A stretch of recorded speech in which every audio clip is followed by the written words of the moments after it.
Zdravo, and welcome to episode 7 of SLOgomet, a Slovenian football podcast, and also welcome to 2026, Srečno novo leto. On today's episode, titled Bijol V Sesko, I will be covering the matchup of the two Premier League Slovenian players and the match between them this past weekend, a bit of Prva Liga transfer news, and before we start, no, there are no new updates on the state of Domzale as a club or the status of any potential buyers or investors for that club. For the national team manager position, we do have a little bit of news when Mijatovic over the weekend spent some time with Druga Liga club Prva Liga declared in an interview that the NZS should have answers by the 20th of January. In this interview with the club, he said this: "We're talking to some of them. We've reduced the circle to a small number of potential candidates.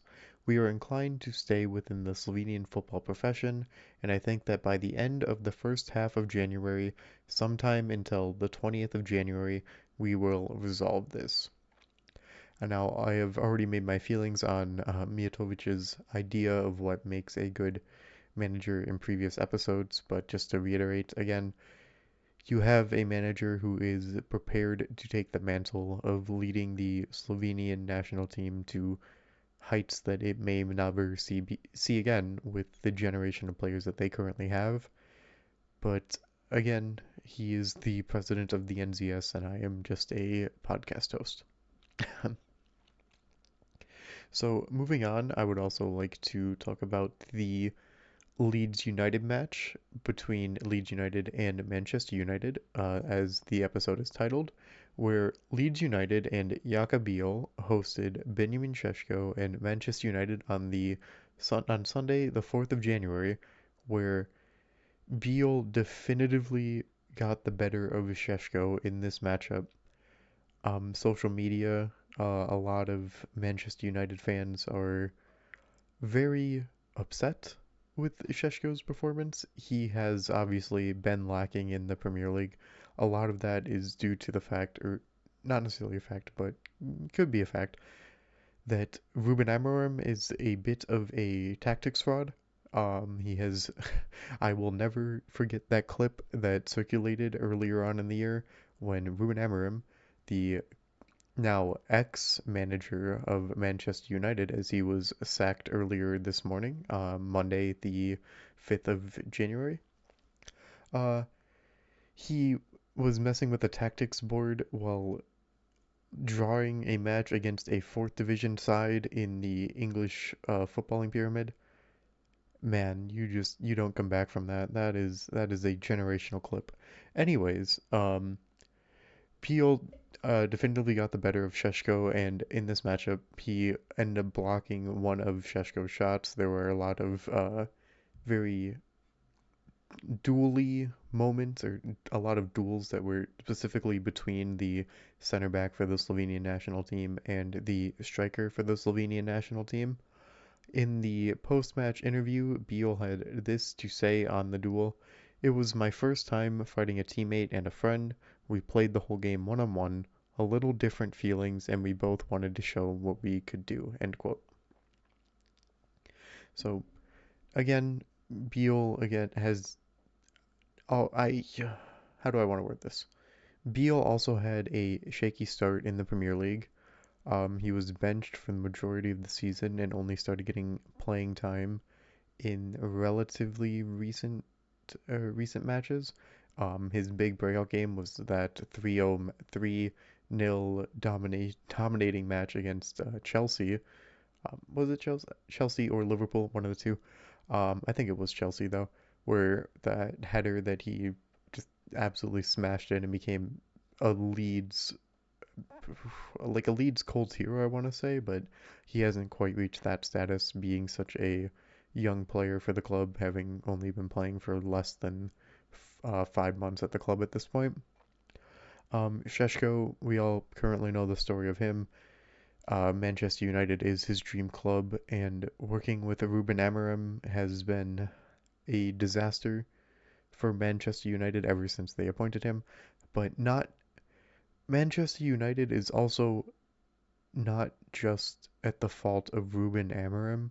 Manchester United is being ma- not managed by the coach, so to speak, but managed by the actual upper level management of that club is just fraudulent. They are frequently there are the stories out there of the management of Manchester United having to fire like lower level staff just to try and keep costs down so they can afford budgets for transfer targets or afford budgets for like C-suite level executives. And that club is also owned by an NFL owner who, in my opinion, cares way more about his NFL team, the Buccaneers, more than he does about Manchester United.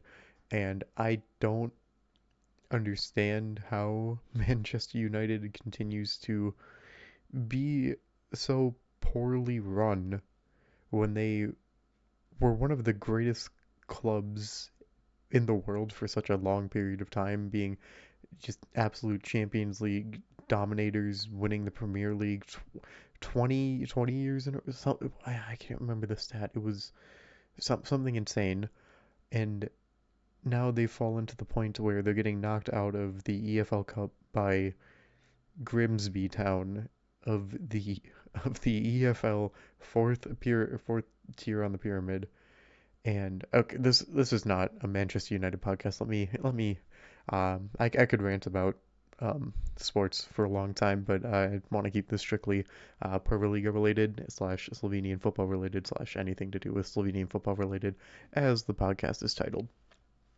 So to go back to Prva Liga transfer news, there is not much. We are still in the off season. Uh, Hopefully, we'll start getting more information and more news picking up in the coming weeks.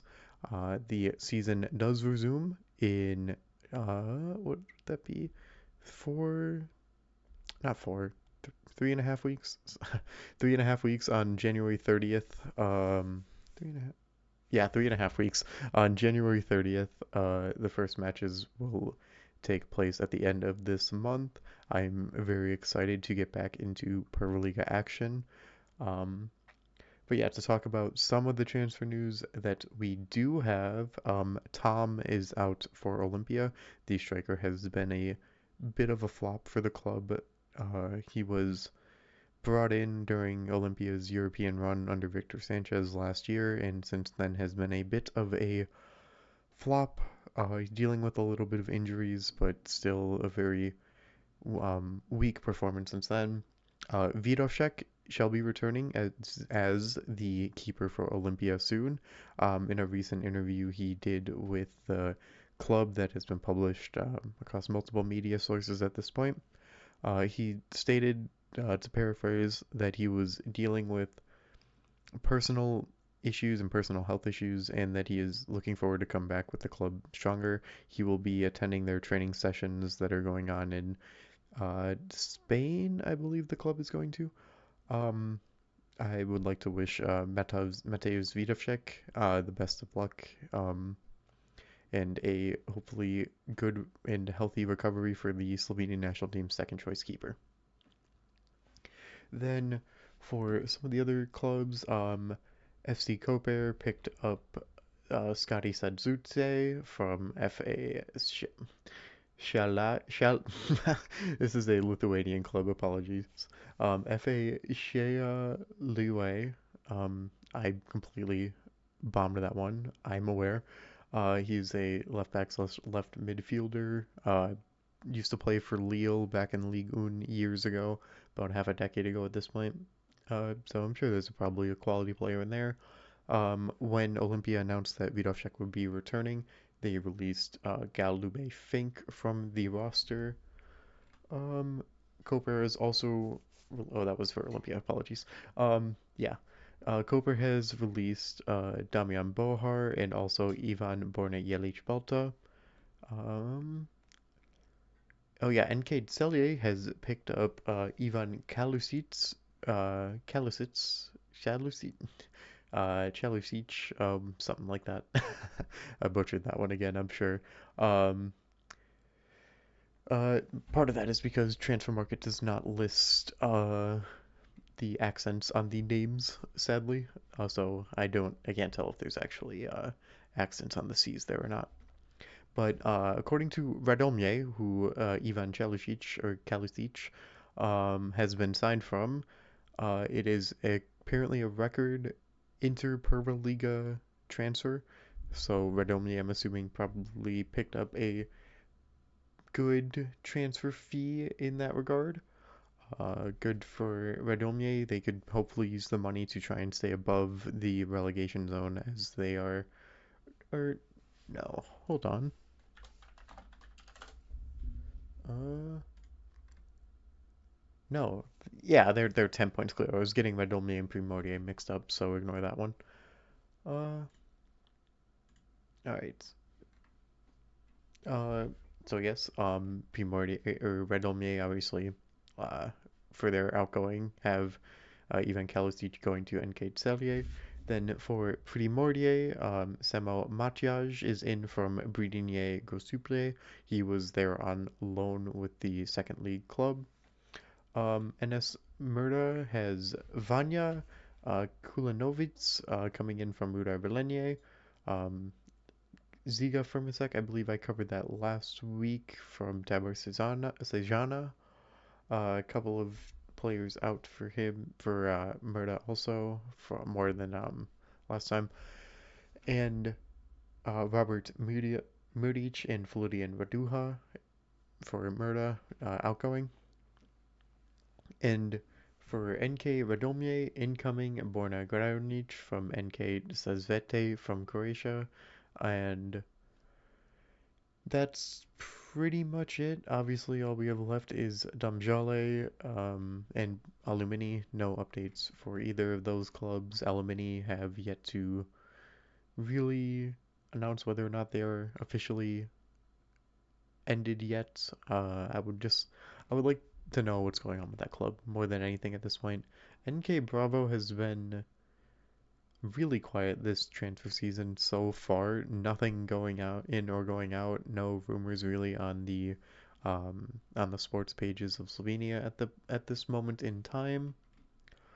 Um, yeah, it just about wraps things up for this episode. I feel like there was something I was missing.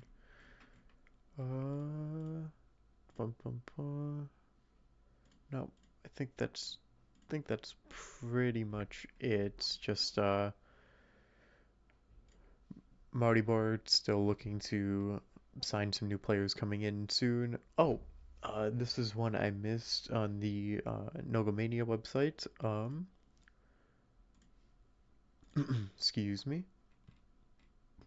Matski Begnak, who is returning to the Prva Liga after having a stint with Ljubljana in the past, as well as playing in the Serbian Premier League in the past, will be returning to the Prva Liga to compete for Primordier for the remainder of the season.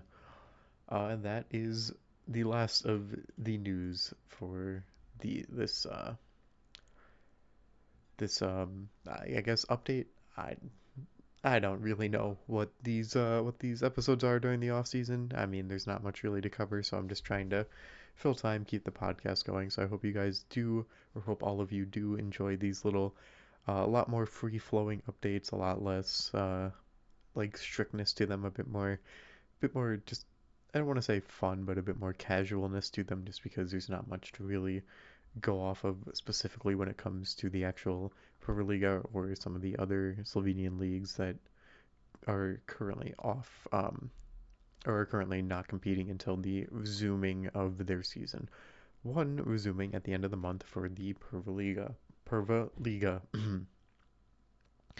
So yeah, that just about wraps things up for this episode of SLOgomet, episode 7 of SLOgomet, a Slovenian football podcast, Bijol V Sesko, and I look forward to seeing you all next week in hopefully having some more news to report on instead of just me filling time for you guys to listen to this podcast, whether it be at work, on a car ride somewhere. Um, just relaxing at home or just trying to get a Slovenian football fix.